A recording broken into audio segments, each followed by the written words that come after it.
여호와께서 또 욥에게 일러 말씀하시되 트집 잡는 자가 젓는 자와 다투겠느냐.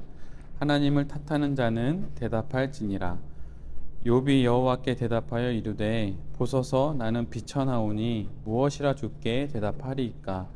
손으로 내 입을 가릴 뿐이로소이다. 내가 한번 말하였사온즉 다시는 더 대답하지 아니하겠나이다.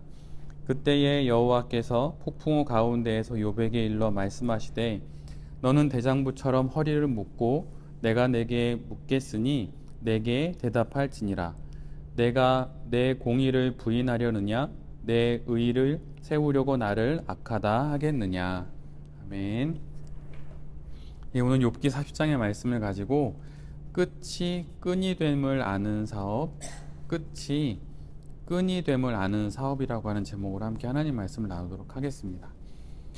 오늘 본문의 첫 구절은 세 가지 동사를 연이어서 기록하고 있어요. 2절 말씀인데요. 트집 잡다, 다투다, 탓하다, 이런 거죠.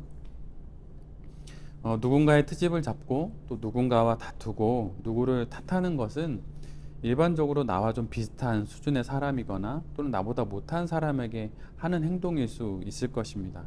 근데 지금 이 행동은 욥이 다름 아닌 하나님께 하는 행동이에요. 하나님을 트집 잡고 하나님과 다투고 하나님을 탓하는 것입니다. 설명할 수 없는 고난에 갇힌 자신의 무고함을 증명하고 또 변호하기 위해 발버둥 치던 욥은 마침내 하나님을 트집 잡고 하나님을 탓하고 하나님과 다투는 지경에까지 이르게 돼요. 여러분, 이 모습이 어떻게 보이시나요? 좀 불손해 보이고 또 불경스러워 보이기도 하지요. 그런데 그의 이런 태도가 이해되지 않는 것은 아닙니다. 왜냐하면 그에게는 이처럼 하지 않아야 할 말을 해서라도 견뎌내어야 할 현실이 있었기 때문이에요. 제가 아는 어느 집사님은 어렸을 때 일이었는데, 그분이 하나님이 너무 자신에게 잘 안 해주니까 성경책을 발기발기 찢었어요. 그리고 문 밖으로 집어 던지고 교회를 안 나왔어요. 근데 나중에 그 교회의 집사님이 되셨죠. 우리는 보통 믿으면 그냥 다 덮어놓고 믿으면 되는 줄 아는데, 사실은 덮어놓고 믿고 또 두 눈 감고 꿀꺽 받아들일 수 없는 현실 가운데 그렇게 놓여질 땐 아마 우리 모두 욥처럼 하게 될 것이라는 생각이 듭니다. 지금 욥이 그런 상황이기 때문에 하나님을 트집 잡고 하나님을 탓하고 하나님과 다투는 거예요. 만약에 사람을 향해서 이런 말들을 한다면 고난의 현실은 해결되지 않은 채 오히려 사람들과의 관계마저 어려워져서 고난과 관계의 이중보를 겪게 될 것입니다. 그러나 하나님께 이런 말을 한다면 이것은 오히려 해결의 실마리가 될 수도 있는 법이에요. 앞에 말씀드린 그 집사님처럼 말이죠. 이해할 수 없는 일에 대한 우리의 의문들은 기도를 통해 하나님을 향한 질문이 됩니다. 그리고 이렇게 하나님을 향해 질문을 하는 자만이 나를 향한 하나님의 대답을 들을 수도 있어요. 지금 우리 모두는 욥기의 후반부를 지나고 있습니다. 이제 한 두세 장만 지나면 욥기가 끝나게 되는데, 욥기의 후반부에 드디어 욥이 하나님을 만나게 되는 것은 욥이 하나님을 향해서 끊임없이 질문을 던졌기 때문이에요. 그리고 의문이 가득한 이런 질문이 있어야 지금 맞이하고 있는 사태와 사건의 의미를 제대로 찾게 되는 법입니다. 질문은 사실 내게 닥친 많은 문제를 열어가는 문일 수 있어요. 그래서 질문하셔도 됩니다. 때로는 하나님께 원망을 표현해도 돼요. 그 모든 것이 모든 사태의 의미를 찾아가는 이정표가 되기 때문이죠. 그러나 여기서 우리가 기억해야 할 것은, 질문하는 것은 우리의 권리일 수 있지만 대답은 하나님의 권리라고 하는 거예요. 하나님의 대답이 늦는다고 나의 기대와 다른 대답이라고 하나님께 책임을 물을 수는 없습니다. 하나님이 책임을 져주시는 것과 하나님에게 책임을 묻는 것은 전혀 다른 문제예요. 인생의 시련과 고난은 하나님의 탓이 아니라 실은 자세히 들여다보면 인간 탓입니다. 물론 그렇게 말하기 어려운 것도 있어요. 근데 이 말이 나 때문이라거나 어느 한 사람 때문이라는 것은 결코 아닙니다. 그게 아니라 불완전한 세상에 불완전한 인간으로 우리 모두가 살아가기 때문에 그런 시련과 고난이 내게 온다는 거예요. 내가 원치 않는 어떤 가정적 배경에서 성장한 것도 불완전한 세상에 불완전한 인간과의 관계 속에서 그렇게 나에게 다가온 것이죠.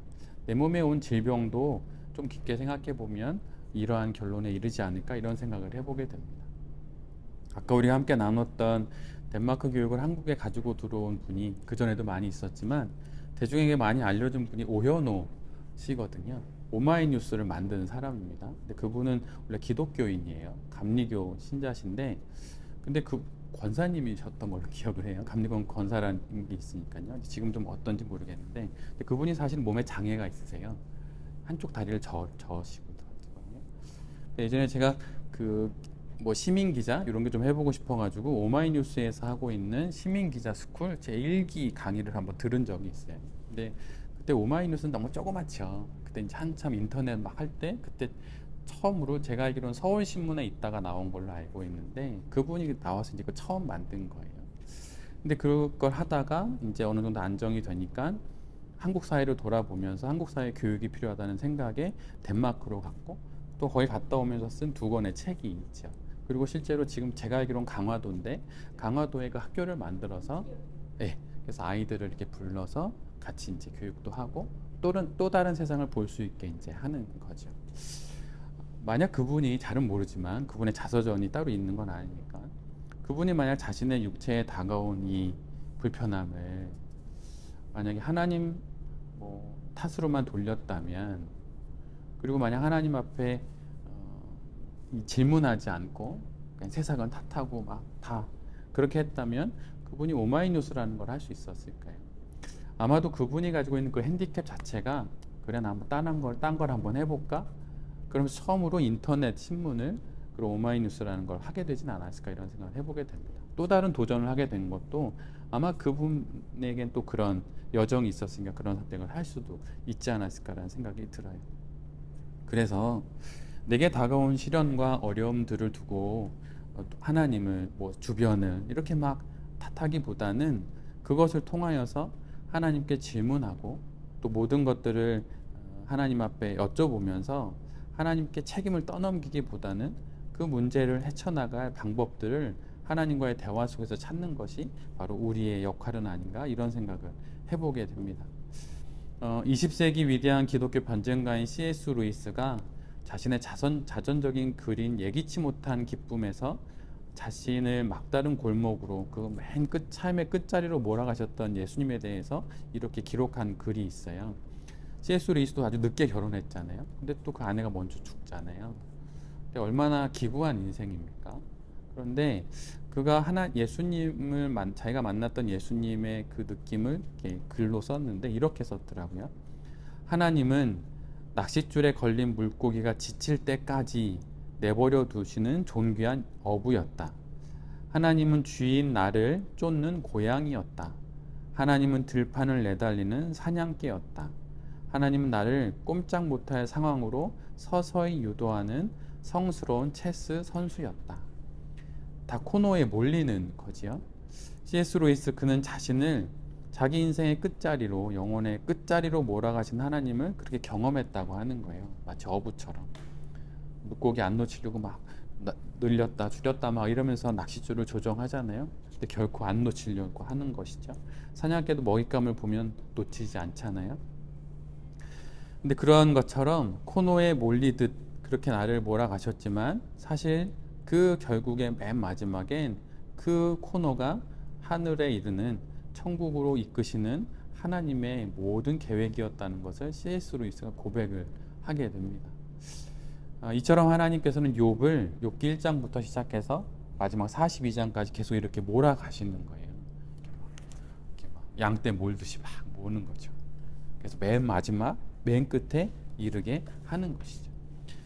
C.S. 루이스가 썼던 이 글의 맨 마지막 문장은 이런 문장이에요. 제가 참 좋아하는 문장인데 다음과 같은 문장입니다.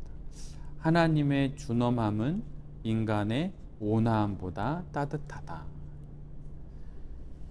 코너에 몰렸으니 얼마나 하나님이 싫겠어요. 따지고 싶고 하나님 앞에 나한테 왜 이러냐고 하나님 탓하고 싶겠죠. 근데 C.S. 루이스가 그 막다른 길 끝에서 자기가 알게 된 하나님에 대한 신뢰를 이 한 문장으로 기록해 놓은 거예요. 하나님의 준엄함은 인간의 온화함보다 따뜻하다. 인간의 그 어떠한 달콤한 위로와 지혜로운 권면보다 하나님의 준엄함이 훨씬 더 따뜻한 법입니다. 하나님의 준엄함이 인간의 그 어떤 온화함보다도 더 따뜻한 거예요. 부모가 자녀에게 알게 하는 것도 바로 이런 거죠. 얼마나 더 따뜻하게 해줘야 될까요? 또 얼마나 더 품어줘야 될까요? 근데 그것을 통해서 중국의 자녀들이 알아야 되는 것은 한계가 있는 유한한 엄마 아빠의 온화함보다 하나님의 준엄함이 더 따뜻하다는 것이죠. 그것을 알면 이 험난한 불완전한 세상에서의 불완전한 인간의 삶을 잘 살아갈 수 있으리라 저는 믿습니다. 오늘도 이 하나님께서 우리의 사업을 이렇게 몰아가실 수 있어요. 근데 그렇게 몰아가셔서 우리와 우리의 사업을 결국은 구원하시는 것입니다. 누구에게는 사업의 재정적 상황이 이런 코너에 몰리는 것 같은 상황일 수도 있겠죠. 누구에게는 새로운 사업에 잘 열리지 않는 그 기회와 또 이직이 그런 자리일 수도 있고요. 누구에게는 가정과 자녀의 상황과 문제가 그런 자리일 수 있습니다. 또 누구에게는 잊혀지지 않는 유년 시절의 아픈 기억이나 과거의 큰 실수가 그런 자리일 수도 있겠죠. 또 누군가에게는 원치 않게 겪고 있는 육신의 연약함일 수도 있고 또 경제적인 어려움일 수도 있어요. 누군가에게는 여전히 막막한 미래에 대한 불안함일 수도 있죠. 제가 같이 있었던 청년 중에 하나는 조현병 환자였어요. 그 청년은 아까 말씀하신 그 우리 아이처럼 매일 소리가 들리는 거예요. 근데 정말 미치겠다고 하더라고요. 남자 청년이었는데. 근데 그 형님이 나중에 그걸 책으로 썼어요. 이북을 냈어요.